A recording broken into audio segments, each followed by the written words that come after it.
Hace poco alguien se hacía eco de una recopilación de grandes artistas. Artistas que de la noche a la mañana se convirtieron en estrellas mundiales. Y lo hicieron como resultado de haber subido alguna de sus interpretaciones a YouTube. A YouTube o a otros medios similares. En cuestión de días pasaron de ser unos completos desconocidos a admirados por multitudes, seguidos por millones de personas. En los tiempos bíblicos no había redes sociales y los sistemas de comunicación resultaban lentos, muchas veces ineficaces.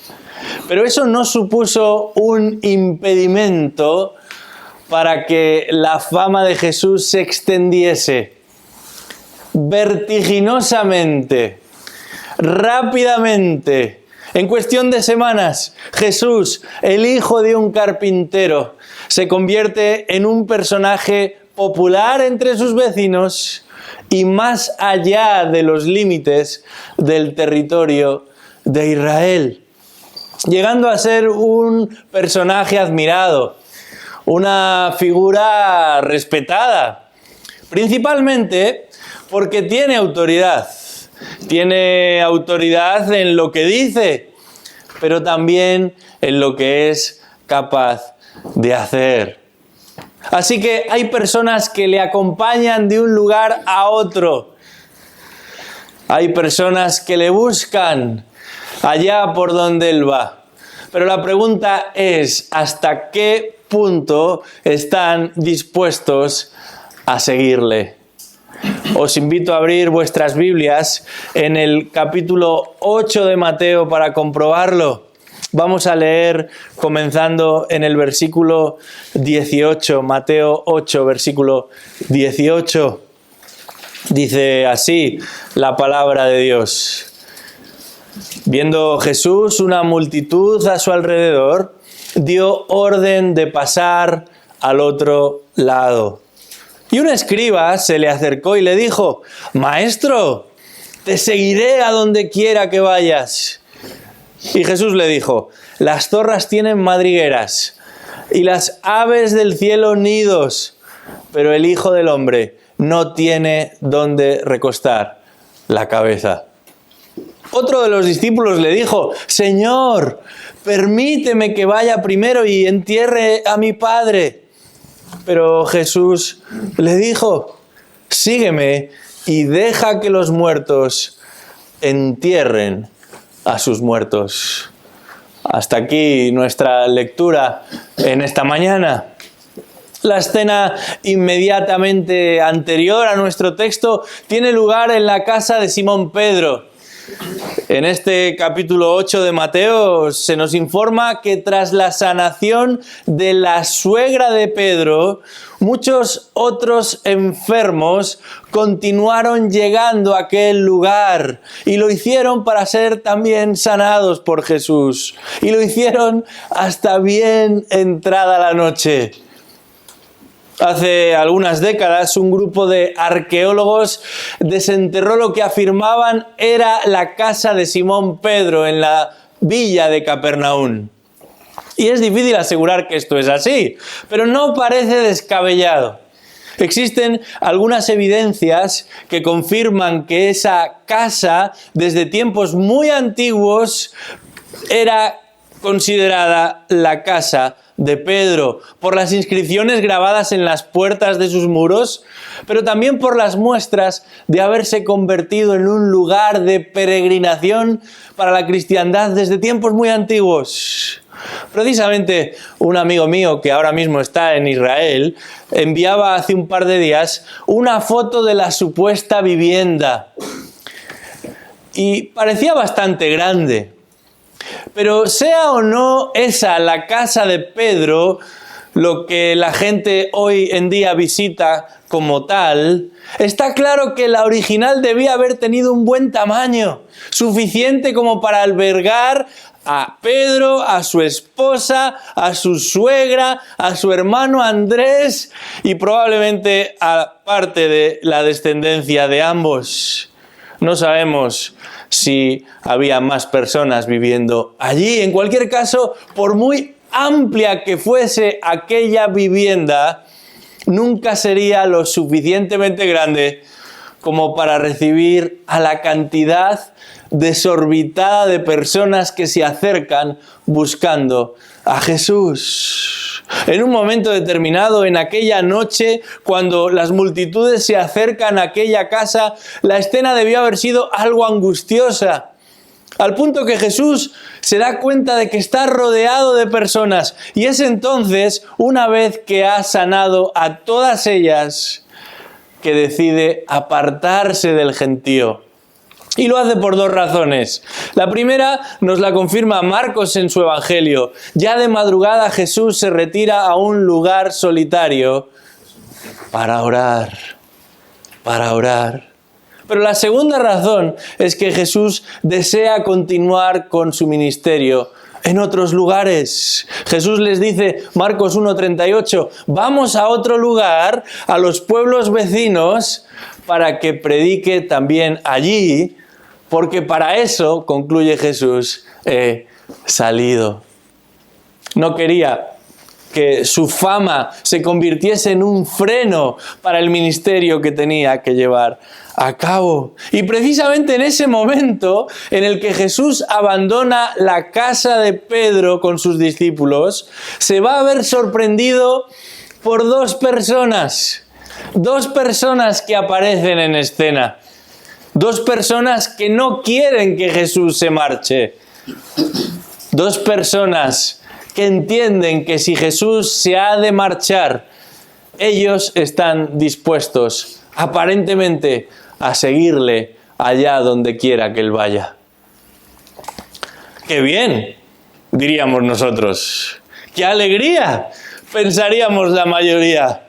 Dos personas dispuestas a seguir a Jesús. Dos personas entusiasmadas por seguir a Jesús. Al menos dos personas entre toda esa multitud interesadas no solamente en los milagros de Jesús, sino en la persona y en la enseñanza de Jesús. Dos personas que han entendido el mensaje aparentemente y que quieren más y que están resueltas a seguirle. ¿Dónde hay que firmar? Por eso resulta sorprendente a primera vista lo que va a suceder a continuación. Porque Jesús no abre las puertas de su arca particular al primero que pasa por allí. Ni siquiera lo hace para los que muestran un interés mayor que la media, sino que va a aprovechar la ocasión para desafiarlos y para recordarles cuál es el costo de seguir a Cristo. ¿Cuál es el costo del discipulado? Y esto es precisamente lo que nos presenta este pasaje. Jesús desafía a un escriba y a un supuesto discípulo a entender el coste del discipulado. En primer lugar, observamos que Jesús desafía a un escriba, versículos 19 y 20. Jesús desafía a un escriba. Leamos de nuevo estos dos versículos. Mateo 8, 19. Dice ahí que un escriba se le acercó y le dijo: Maestro, te seguiré a donde quiera que vayas. Y Jesús le dijo: Las zorras tienen madrigueras y las aves del cielo nidos, pero el Hijo del Hombre no tiene dónde recostar la cabeza. Jesús desafía a un escriba y lo hace para que éste entienda cuál es el coste del discipulado, qué es lo que supone seguir a Cristo.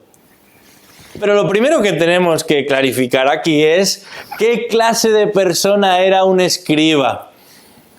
Porque esa es la única referencia que encontramos en el texto con respecto a esta persona. Era un escriba, pero ¿qué era un escriba?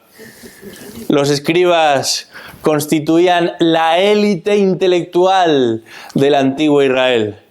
La mayoría de ellos pertenecían al grupo de los fariseos, aunque no todos los fariseos eran escribas. Casi todos los escribas eran fariseos. Y en los tiempos bíblicos, precisamente eran ellos, los escribas, los responsables de interpretar y de enseñar la ley, pero también de confrontar a aquellos que la desobedecían. Y como resultado de todas esas valoraciones y comentarios, los escribas desarrollaron una gran tradición oral de enseñanza, tan pormenorizada, tan influyente, que con el tiempo llegaría incluso a sustituir al texto bíblico. Finalmente era la enseñanza de los escribas y no lo que nosotros conocemos como el Antiguo Testamento, lo que regulaba la vida del pueblo. Así que eran personajes importantes, decisivos en la vida de los judíos de aquella época. Y hasta ese momento, el Evangelio de Mateo se ha referido 3 veces en sus páginas a los escribas. Y siempre que lo ha hecho de manera negativa. En el capítulo 2 son los principales sacerdotes y los escribas los que permanecen impasibles ante la llegada de esos magos que vienen buscando a ese rey que ha nacido. Les preguntan precisamente a ellos, ¿dónde habría de nacer ese rey? Y los escribas conocen la profecía, conocen el lugar, ven llegar a esos magos de Oriente y no reaccionan, ni siquiera para comprobar los hechos. La segunda vez que Mateo se hace eco de estos escribas será en el capítulo 5, en el contexto del Sermón del Monte, y esta vez va a ser Jesús mismo el que sea muy crítico con su hipocresía. Siempre dispuestos los escribas, dice Jesús, a enseñar a los demás lo que deberían hacer, pero poco dispuestos ellos a obedecer. Muy rápidos en señalar los errores de otros, pero incapaces de examinarse a ellos mismos. Por eso, al final del capítulo 7, en la tercera descripción de estos escribas, la impresión de la gente que escucha a Jesús es que su enseñanza, a diferencia de la de los escribas, sí que tiene autoridad. De manera que a los escribas hasta ese momento en el Evangelio de Mateo se les presenta como indolentes, hipócritas e incoherentes. De manera que la noticia de que un escriba quiera seguir a Jesús es una buena noticia. Y en el versículo 19 de este capítulo 8 observamos el aparente fervor de este hombre. Se dirige a Jesús y le dice, te seguiré a donde quiera que vayas. Esta es una afirmación categórica. Creo que con la excepción de mi mujer, a mí nunca nadie me ha dicho eso. Te seguiré a donde quiera que vayas. De manera muy explícita, el maestro se pone al servicio del maestro con mayúsculas, porque este hombre, el escriba, es un maestro, y así se dirige a Jesús como el maestro, al que está dispuesto a seguir, del que está deseoso de aprender. En general, en los evangelios, maestro era una de las formas comunes para referirse a Jesús. Tanto los que están más cerca como los que están acercándose y se acercan usan esta palabra como muestra de respeto. como señal de reconocimiento ante Jesús y se dirigen a Él de este modo: Maestro, Rabí. Pero esto no sucede en el texto de Mateo. En el Evangelio de Mateo, con la sola excepción de Judas Iscariote, lo cual hace encender todas las luces rojas, ninguno de los discípulos se refiere a Jesús como Maestro. Solamente las visitas lo llaman así. Solamente los simpatizantes lo conocen de esa manera, pero no sus verdaderos discípulos. Y uno pensaría, bueno, el escriba es nuevo, acaba de llegar. Quizás lo que a priori llamó su atención de Jesús como maestro que él también era, fue su manera de enseñar, de explicar verdades, de aplicar verdades. Y por eso se refiere a Jesús de esta manera, como maestro. No habrá oportunidad para él de crecer, de entender más, de conocer más. Y sobre todas las cosas, ¿no vendría bien a Jesús tener uno del gremio de los escribas entre sus discípulos? Recordemos, Jesús está en plena expansión en su ministerio. Comienza a tener un recorrido que supera los límites de lo local. Y contar con un escriba entre sus discípulos le permitiría enviar un mensaje claro. Un mensaje a todos los que todavía dudan de su capacidad como maestro. Sumar a un escriba entre sus seguidores cercanos le reportaría una mayor presencia social. Seguro que el escriba conocía gentes de sectores preparados. Seguro que el escriba podría abrir puertas entre las élites. Tener a un escriba entre sus seguidores más allegados podría suponer un mejor reconocimiento público. Mucho mejor que esos pescadores que ahora le acompañan. Mucho mejor que esos recaudadores de impuestos de dudosa reputación. Mucho mejor sería tener entre sus discípulos a un maestro de la ley. Además, esto también le garantizaría cierta ascendencia religiosa, ¿no es cierto? Si un erudito, si un sabio, si un gramático autorizado le reconoce como maestro, entonces Jesús iba a postularse como alguien verdaderamente sabio. Esto definitivamente serviría para confirmar su autoridad. Bueno, esta manera de pensar quizás pueda funcionar en un consejo de administración de una empresa o en una junta política, pero no en la iglesia, no entre los discípulos de Cristo. Sin embargo, y tristemente, algunos, con tal de legitimar sus ministerios, son capaces de sacarse una foto con quien sea. Particularmente si entre los aparentemente interesados se encuentra alguna persona importante, conocida, influyente. Con tal de promover sus ministerios, son capaces de llevarlos en brazos si es necesario.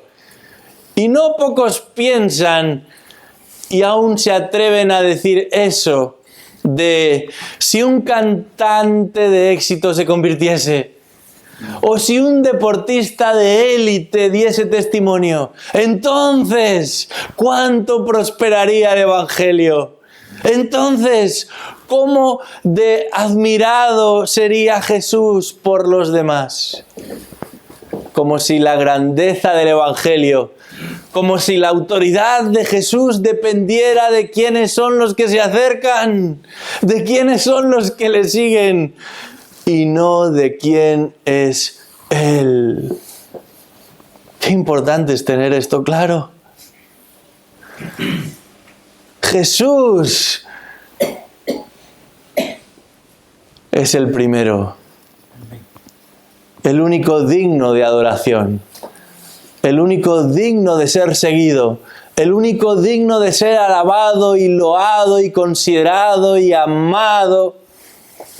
Y todos los demás están dentro de otra categoría.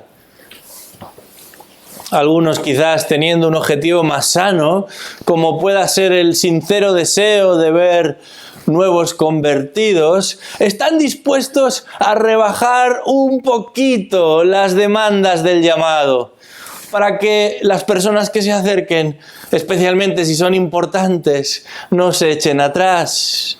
Están dispuestos a dejar a un lado la letra pequeña, a dejar a un lado aquello que pueda sonar brusco o confrontativo o socialmente impopular.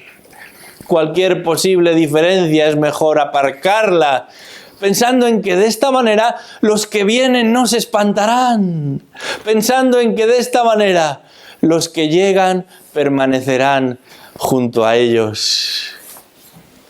Lo hacen para no asustar a nadie, quizás disfrazando un poco lo que es la vida cristiana, escondiendo las difíciles y posibles dificultades, quizás las luchas para no desanimar a nadie, pensando que de esta manera no se espantarán, pensando que de esta manera permanecerán junto a ellos. Pero qué bien nos hace leer el Evangelio y darnos cuenta de que Jesús no manipula a sus oyentes, no tuerce ni deforma sus demandas para agradar a la audiencia, para ganar a la audiencia, sino que les presenta el mensaje del reino de los cielos en toda su esplendor, en toda su dimensión, pero también con toda su crudeza. Y en el versículo 20 advierte a este hombre de manera literal: las zorras tienen madriguera, tienen agujero, los pájaros un lugar donde vivir en el cielo, pero el Hijo del Hombre no tiene dónde apoyar, dónde recostar la cabeza. Es verdad, en este momento particular de la vida y ministerio de Jesús, Él vive en Capernaum. Además cuenta con una red creciente de amistades, de relaciones. Pero pronto su situación cambiará radicalmente y serán sus propios vecinos y familiares los que primero se avergonzarán de Él. En cuestión de meses, toda esa fama y toda esa expectación se tornaría en envidia y en rechazo. Por eso Jesús dice: el Hijo del Hombre no tiene un lugar donde recostar su cabeza. Y lo mismo sucede con aquellos que se identifican como discípulos de Jesús. Hay algo más. Jesús utiliza la expresión Hijo del Hombre para referirse a sí mismo. Y esto no es algo que podamos pasar por alto. Se trata de la primera de las muchas ocasiones en las que Jesús va a hablar de sí mismo en términos mesiánicos. Jesús va a revelar por medio de esta expresión su condición de Mesías. Y lo hace precisamente ante una persona como aquel escriba que conoce tan bien el Antiguo Testamento. Y es precisamente en el Antiguo Testamento, más concretamente en el libro de Daniel, donde se emplea por primera vez esta expresión Hijo del Hombre. Capítulo 7, versículo 13 del libro de Daniel. Allí se habla del Hijo del Hombre como uno que llegado el momento recibiría el dominio, la gloria, el reino y el reconocimiento de todas las naciones de manera perpetua. A lo largo de Mateo, Jesús va a insistir en que Él es ese Hijo del Hombre. Pero va a clarificar también que ese Hijo del Hombre, que un día será exaltado por Dios Padre, debía primero ser entregado en manos de los hombres para morir y para resucitar al tercer día, hasta que llegue el momento en el que sea definitivamente exaltado. Y mientras tanto, dice Jesús, no tendría un lugar estable en el que reposar su cabeza. Tremenda declaración de Jesús, encapsulada en tan pocas palabras. El texto no dice cuál fue la respuesta de aquel escriba. El silencio parece confirmar que después de las palabras de Jesús, desistió de su empeño.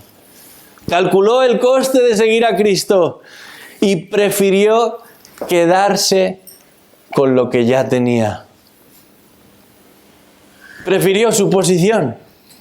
Se decantó por sus comodidades. Se conformó con su estatus de maestro.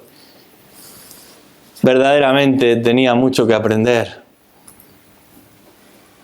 Pero este episodio no termina ahí, porque hay una segunda persona que se presenta como candidata para seguir a Jesús. Y eso nos lleva al segundo desafío que encontramos en este texto. Jesús desafía al enterrador. Versículos 21 y 22. Jesús desafía al enterrador a entender el costo del discipulado. Si al anterior interlocutor de Jesús, Mateo, lo presentaba como un escriba, sin nombre ni ninguna otra referencia, en este caso directamente le llama discípulo, le describe como otro de los discípulos. Vamos a leer el texto. Mateo 8, 21 y 22. Dice así la palabra de Dios. Otro de los discípulos le dijo: Señor, permíteme que vaya primero y entierre a mi padre.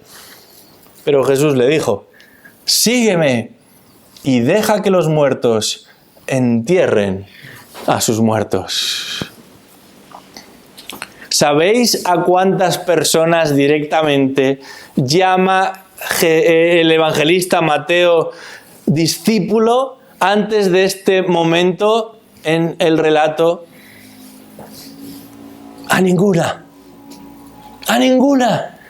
Solamente hay una breve referencia en el capítulo 5 a ese grupo de personas que acompaña a Jesús al monte en el que va a predicar su primer gran sermón, ese grupo de allegados que se van a salir de la multitud para escucharle. Pero esta es la primera vez que en todo el Evangelio de Mateo el autor identifica a alguien como un discípulo de Jesús. Probablemente Mateo conocía a esta persona directamente. Se trataría de alguien cercano para considerarlo de esta manera. Y lo reconoce como parte de ese grupo de personas que acompaña a Jesús de un lugar a otro. Además, este hombre, el discípulo, se refiere a Jesús como Señor. Para él ya no es simplemente un maestro, es su Señor. Y se dirige a Jesús para pedir permiso. Ha escuchado lo que Jesús le ha dicho al escriba y aún así, a pesar de ello, está dispuesto a seguirle. Este es su deseo, esta es su disposición. Pero su disposición choca con lo que realmente desea en el corazón, con lo que quiere. Está dispuesto a seguirle cuando llegue el momento. Pero su deseo más inmediato es otro. Su interés más perentorio es otro: enterrar a su padre. Y uno podría pensar: qué insensible Jesús, ¿verdad? ¡Qué poco tacto! ¿Qué es eso de que los muertos entierren a sus muertos? ¡Pobre hombre! La Biblia también enseña que hay tiempo para llorar y acompañar a los que lloran. Que es mejor estar en la casa del luto que en la casa del banquete. Y las costumbres de la época eran muy rigurosas con este asunto del duelo, especialmente en lo relativo a que los hijos participaran en los funerales de los padres. Pero momentos como este confirman la importancia de prestar atención al texto y el valor de conocer el contexto. Que nadie se equivoque, porque la petición que este hombre hace a Jesús va mucho más allá que simplemente depositar los restos de su padre en una tumba. El permiso que este hombre demanda a Jesús va mucho más allá de despedirse, de hacer duelo por su padre. En realidad no sabemos exactamente cuál era la condición de su padre, pero hay algo que está claro: todavía no ha fallecido. Y de hecho hay algo más: probablemente ni siquiera está enfermo. Si hubiera fallecido, ninguno de aquellos judíos podría haber estado reunido en ese lugar en aquel día. Las leyes ceremoniales no lo permitían. Solamente en caso de que hubiera sido un sacerdote, y con la única excepción de que el fallecido fuera un pariente de primer grado, existía la posibilidad de tener contacto con un muerto sin tener que pasar 7 días de aislamiento para la purificación. Recordemos que si no solamente esto era Vox Populi, todo el mundo lo sabía, allí había un escriba que su trabajo era precisamente confirmar ese tipo de detalles y no dice nada al respecto. Por otro lado, si hubiera estado enfermo, Jesús, que ha estado día y noche sanando a todos los enfermos, que ha sanado también a la suegra de su discípulo Pedro, lo hubiera sanado. Por eso, detrás de esta demanda de este discípulo a Jesús hay algo más. Y por eso yo, en lugar de discípulo, lo llamo el enterrador. Porque este hombre no está preocupado tanto por su padre como por su herencia. Por eso quería esperar el tiempo que hiciese falta con el fin de enterrar a su padre y entonces sí, recibir la parte correspondiente. De hecho, algunos eruditos bíblicos consideran que esa expresión, enterrar a un padre, en aquella época se volvió sinónimo de recibir la herencia. Qué desalmados y qué egoístas pueden llegar a ser los seres humanos, aún en lo relativo a sus propios padres. Por eso Jesús en otra ocasión tiene que intervenir y a los propios maestros de la ley contrariarlos y confrontarlos, diciéndoles: vosotros no sabéis lo que significa honrar a vuestros padres. Por supuesto que Jesús entendía la importancia de honrar a sus padres. Y es por eso que su respuesta no está para nada fuera de lugar. Todo lo contrario, sabe lo que hay en el corazón de aquel hombre. Y en el versículo 22, Jesús le responde con total claridad. Jesús le dijo: sígueme a mí y deja a los muertos que entierren a los muertos. ¿Qué quiere decir con esto? El maestro está haciendo un juego de palabras para referirse a aquellos que están espiritualmente muertos. Aquí se encuentra el desafío para este aspirante a discípulo. Si lo que le interesa es seguir a Jesús, debe olvidarse de sus pretensiones materiales. Eso es para otros, no para los discípulos de Cristo. Eso es para los que espiritualmente siguen muertos en sus delitos, en sus pecados, en sus viejos intereses, en sus viejas aspiraciones. No para los que han sido resucitados juntamente con Cristo y buscan las cosas de arriba y no las de la tierra. Mateo nos deja con la duda sobre cuál fue la resolución de este hombre. Pero precisamente por su silencio podemos pensar que ninguno de los dos, ni él ni el escriba, siguieron los pasos de Jesús en aquel día. A lo largo del Nuevo Testamento nos encontramos con personas que han tenido más o menos contacto con Jesús, que tienen un aprecio particular por él, que valoran sus enseñanzas, que disfrutan de su compañía.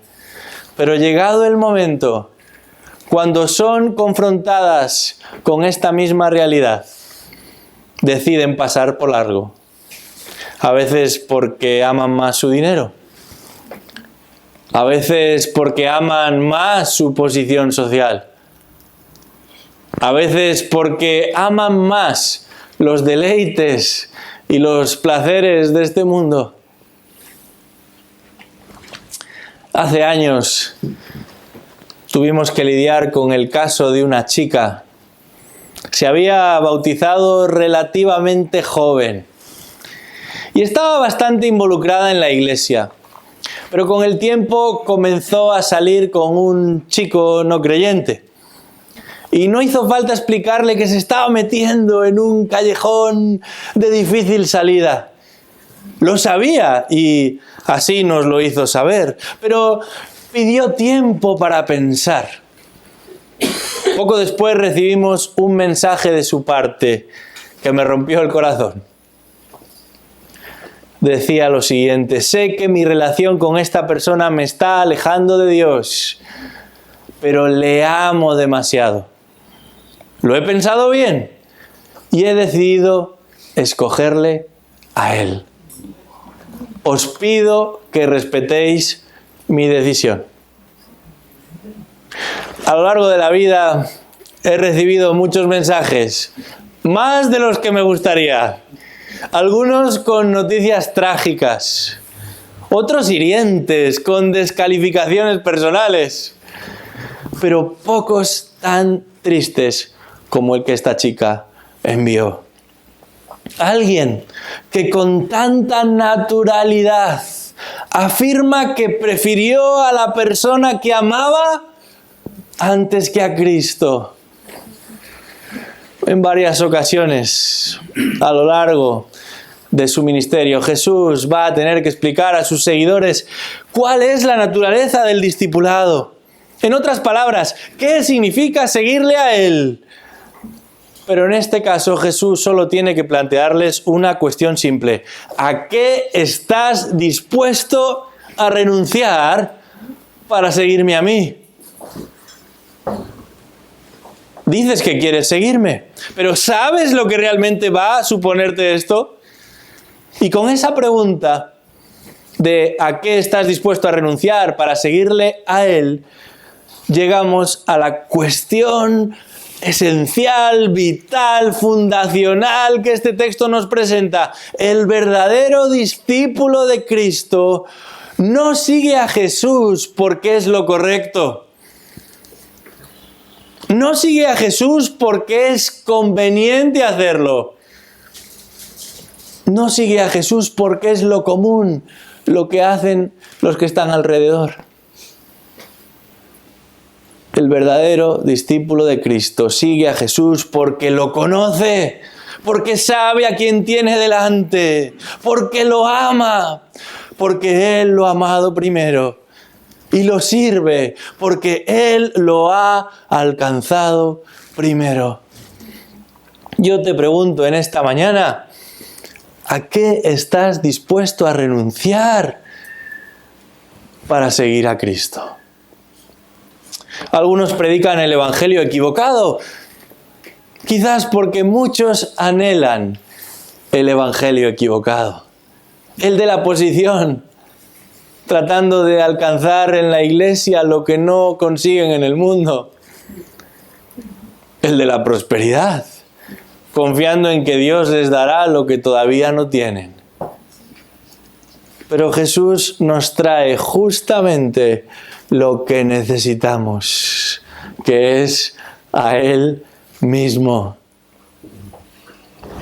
Ya sea que sobre todas las cosas estás interesado por mantener lo que ya tienes, un estatus, una posición, una seguridad económica o familiar, este texto te habla directamente a ti.